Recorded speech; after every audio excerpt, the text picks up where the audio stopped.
भाईंदरमधील उत्तन गावातील स्वर्गदीप या मासेमारी नौकेला खोल समुद्रात अद्वैता मुंबई या खासगी मालवाहतूक जहाजानं धडक दिली। सुदैवानं बोटीवरील सर्व खलाशांचे जीव वाचवण्यात मच्छीमारांना यश आले। मात्र या अपघातात मासेमारी नौकेचं मोठं नुकसान झालं। योग्य नुकसान भरपाई देण्याची मागणी आता मच्छीमारांकडून केली जाते। आम्हाला कमीत कमी 20 ते 30 लाखाचा खर्च येणार आता आहे। जवळजवळ हा काम करता बोटीच्या कामाला आम्हाला 1-1.5 महिना जाणार।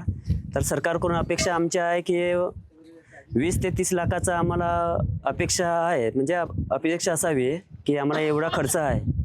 दुष्काळ इतकं झालंय की आम्ही काम पण करू शकत नाही। इतकं आमचं पोट, या बोटीमुळे आमचं पोट भरलं नसतं। 2 महिने झाले आम्ही घरी होतो आणि आता आम्हाला सरकारकडून इतकी अपेक्षा आहे की आम्हाला काहीतरी मदत मिळावी, लाखोची मदत मिळावी आम्हाला। सदर बोटीचं जे काही नुकसान झालेलं आहे त्याची आम्ही प्रथम पाहणी करून त्या पद्धतीचा पंचनामा अहवाल आम्ही कार्यालयात सादर करू, त्याप्रमाणे पुढच्या कार्यवाहीसाठी आम्ही प्रस्तावित करू। या बाबतीत आम्ही पोलीस स्टेशनला, स्थानिक सागरी पोलीस स्टेशनला देखील आम्ही कळवणार आहोत। त्यांचं सहाय्य घेऊन पुढे जी काही कार्यवाहीची प्रक्रिया करावी लागेल ती सुद्धा आम्ही करणार आहोत।